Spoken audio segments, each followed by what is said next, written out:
ഇടതു നിരീക്ഷകൻ എം ജയചന്ദ്രനൊപ്പം ചേരുന്നുണ്ട്. ശ്രീ എം ജയചന്ദ്രൻ, പാലക്കാട്ട് വലിയ തോൽവിയാണ് ഇടതിന്. സരിനെ സ്ഥാനാർത്ഥിയാക്കിയത് വലിയ പിഴവായോ?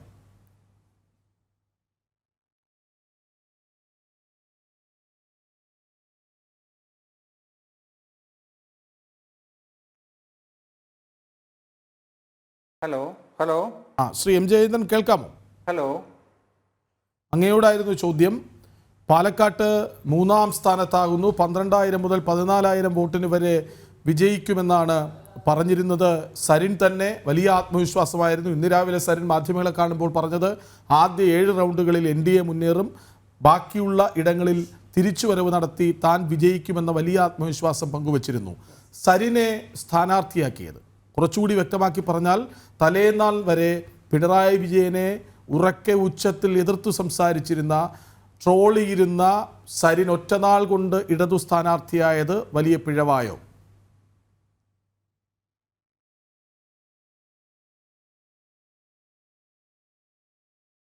ഡോക്ടർ പി സരിനെ സ്ഥാനാർത്ഥിയാക്കിയതിൽ എന്തെങ്കിലും പിഴവ് പറ്റിയതായി ഇപ്പം ഇന്ന് പ്രതികരിച്ചിട്ടുള്ള CPM സംസ്ഥാന സെക്രട്ടറിയോ LDFിൻ്റെ കൺവീനറോ ഒന്നും പറഞ്ഞിട്ടില്ലല്ലോ. നമ്മളെല്ലാം കേട്ടതാണല്ലോ അവരുടെ അഭിപ്രായങ്ങളുമായി ബന്ധപ്പെട്ട് ഉള്ളത്. സരിൻ തന്നെ അദ്ദേഹം നടത്തിയ കണക്കുകൂട്ടലുകളിൽ പിശക് പറ്റിയെന്ന് സരിൻ തന്നെ പറയുന്നതും കേട്ടതാണ്. കേൾക്കുന്നുണ്ടോ? ഹലോ, പറയുന്നത് കേൾക്കാമോ? ശ്രീ ജയചന്ദ്രൻ കേൾക്കാം. അത് സരിൻ തന്നെ പറയുന്നത് നമ്മൾ കേട്ടതാണ്. അപ്പോൾ പാലക്കാട്ട് ഓക്കെ ഓക്കെ ഓക്കെ ഓക്കെ അല്ല, ഇവിടെ ഞാൻ പറഞ്ഞത് ഇത്രേ ഉള്ളൂ. CPMൻ്റെയും LDFിൻ്റെയും നേതാക്കൾ, പ്രധാനപ്പെട്ട നേതാക്കൾ തന്നെ അത് സംബന്ധിച്ച് പറഞ്ഞു.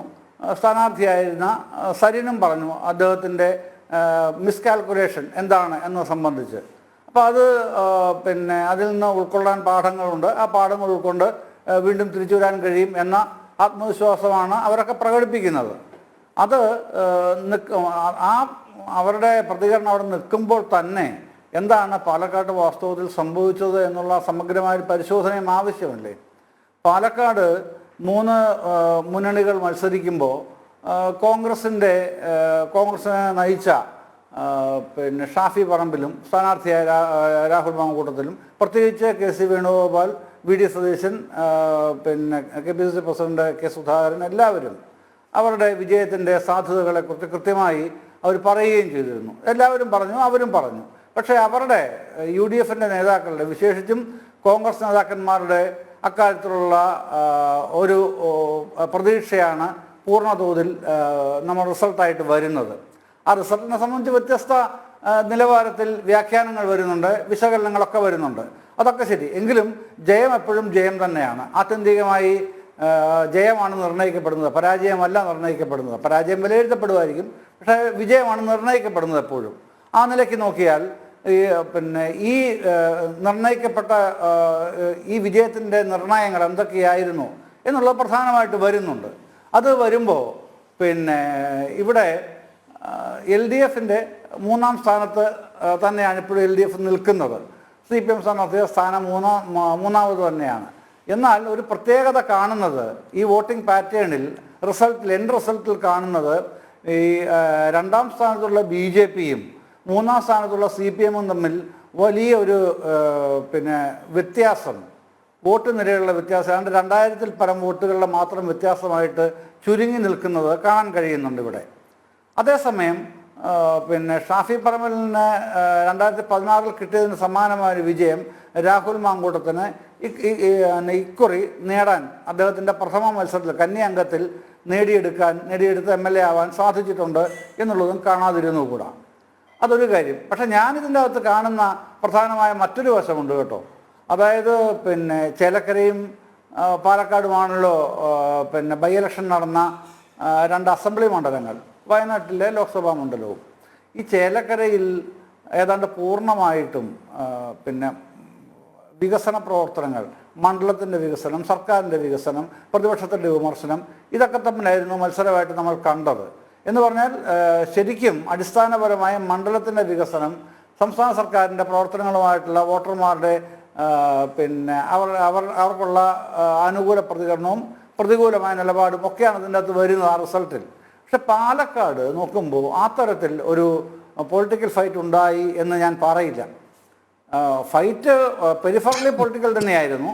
പക്ഷേ ഈ തരത്തിൽ ഡെവലപ്മെൻറ്റൽ ഇഷ്യൂസാണ് സംസ്ഥാന സർക്കാരിൻ്റെ പ്രവർത്തന മികവിൻ്റെയോ പ്രവർത്തന പോരായ്മയുടെയോ അതാണല്ലോ UDFും NDAയും മുമ്പോട്ട് വെക്കേണ്ടത്. അപ്പോൾ സംസ്ഥാന സർക്കാരിൻ്റെ പ്രവർത്തന പരാജയങ്ങൾ അതിലല്ല ശ്രദ്ധയൂന്നുന്നത്. അതേസമയം അതുപോലെ തന്നെ ഭരണപക്ഷത്തിൻ്റെ ഭാഗമായി നിൽക്കുന്ന LDF അവരുടെ പ്രവർത്തന മികവിൻ്റെ വെളിച്ചത്തിലല്ല പ്രധാനമായിട്ടും ഇലക്ഷനിയറിങ്ങിൽ ഇടപെടുന്നത്. അപ്പോൾ അവിടെ പാലക്കാട് അത് കണ്ടില്ല, ചേലക്കരയിൽ അത് കണ്ടു എന്നുള്ള വ്യത്യാസമാണ് ഞാൻ എടുത്തു പറയാൻ ആഗ്രഹിക്കുന്ന മറ്റൊരു സംഗതി. ഇവിടെ താങ്കളുടെ പ്രധാനപ്പെട്ട ചോദ്യം തന്നെ സരിൻ്റെ അവകാശവാദങ്ങളെ പറ്റിയായിരുന്നല്ലോ. സരിൻ്റെ അവകാശവാദങ്ങൾ ഞാൻ പറഞ്ഞു, അദ്ദേഹം തന്നെ പിന്നെ പറ്റിപ്പോയ തൻ്റെ കാഴ്ചപ്പാടിൻ്റെ പ്രതീക്ഷിച്ചതിൻ്റെ വ്യത്യാസത്തെക്കുറിച്ചൊക്കെ പറയുന്നുണ്ട്. അപ്പോൾ തന്നെ കാണേണ്ട പ്രധാനപ്പെട്ട പ്രശ്നം ഈ 3-ാം സ്ഥാനക്കാരനും 2-ാം സ്ഥാനക്കാരനും തമ്മിലുള്ള വ്യത്യാസം വലിയ തോതിൽ കുറഞ്ഞു എന്നുള്ളതാണ്. പിന്നീട് വരുന്ന വിഷയമാണ് ഇപ്പോൾ ആരോപിക്കപ്പെടുന്നത് പോലെ വോട്ടുകൾ എവിടെ നിന്നാണ് വന്നത് എന്നുള്ള പ്രശ്നം. അതവിടെ നിൽക്കട്ടെ. ഈ രാഷ്ട്രീയ കക്ഷികൾ തമ്മിൽ പലതരത്തിൽ പിന്നെ വ്യാഖ്യാന വാഗ്വാദങ്ങൾ സ്വാഭാവികമാണ്. അത്തരം വാഗ്വാദങ്ങൾ അവിടെ നിൽക്കട്ടെ. പക്ഷെ ഒരു കാര്യം അവഗണിക്കാൻ കഴിയില്ല. എന്തു പറഞ്ഞാലും ഈ പിന്നെ രാഹുൽ മാങ്കൂട്ടത്തിൽ വലിയ ഭൂരിപക്ഷത്തിലേക്ക് വരുന്നു എന്ന് കാണുമ്പോൾ അവിടെ വിജയാഹ്ലാദ പ്രകടനവുമായി ആദ്യം ഇറങ്ങുന്നത് നഗരത്തിൽ SDPI ആണെന്നുള്ളത് ചെറിയ കാര്യമായിട്ട് ഞാൻ തള്ളിക്കളയില്ല. അത് പ്രധാനപ്പെട്ട കാര്യമായിട്ട് തന്നെ കാണണം എന്നാണ് ഞാൻ പറയുന്നത്. കാരണം SDPI ആരെയാണ് റെപ്രസെൻ്റ് ചെയ്യുന്നത്? SDPI റെപ്രസെൻ്റ് ചെയ്യുന്ന വീക്ഷണം എന്താണ്, അവരുടെ ഐഡിയോളജി എന്താണ്, അത് മുമ്പോട്ട് വെച്ചുകൊണ്ട് രാഹുൽ മാങ്കൂട്ടത്തിന് വേണ്ടി പിന്നെ മുദ്രാവാക്യം വിളിക്കാൻ, പ്രകടനം നടത്താൻ, വിജയാഹ്ലാദം പ്രകടിപ്പിക്കാൻ SDPIക്ക് പിന്നെ താല്പര്യമുണ്ടാകുന്നത് അത് മറ്റാരേക്കാളും കോൺഗ്രസിനേക്കാളും അതിവേഗത്തിൽ SDPI രംഗത്ത് വരുന്നു എന്നുള്ളത് അതെന്തുകൊണ്ടാണെന്നുള്ളത് കോൺഗ്രസ്സാണ് പരിശോധിക്കേണ്ടത്. ഞാനതിൻ്റെ അകത്ത് മറ്റ് മാലിസൊന്നും ആരോപിക്കാൻ ഇപ്പോൾ ഉദ്ദേശിക്കുന്നില്ല. പക്ഷേ അത്തരത്തിലൊരു സംഘടന, SDPI പോലൊരു സംഘടന അതിനുവേണ്ടി ആദ്യം മുന്നിട്ടിറങ്ങി എന്നുള്ളത് എന്താണെന്നുള്ളത് പരിശോധിക്കാനെങ്കിലും കോൺഗ്രസ് തയ്യാറാവണം. തിരുത്തണം എന്നും പറയാൻ ഞാൻ ആളില്ല.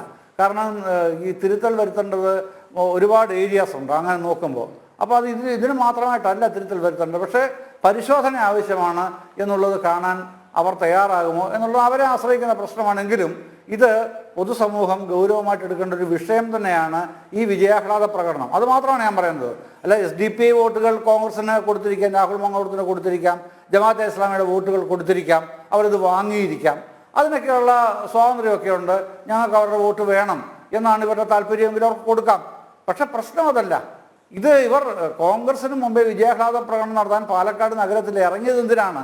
അവരാരെയാണ് റെപ്രസെൻ്റ് ചെയ്യുന്നത്, എന്താണ് അവരുടെ ഐഡിയോളജി എന്നുള്ളത് ഇതിനോട് ചേർത്ത് വെക്കാൻ തയ്യാറാവേണ്ടത് കോൺഗ്രസ് തന്നെയാണ്, UDF തന്നെയാണ്, മുസ്ലിം ലീഗ് അടക്കമുള്ള UDF നേതൃത്വമാണ്. അത് അവർ ചെയ്യുമെന്നുള്ള അവരാണ് വ്യക്തമാക്കേണ്ടത്.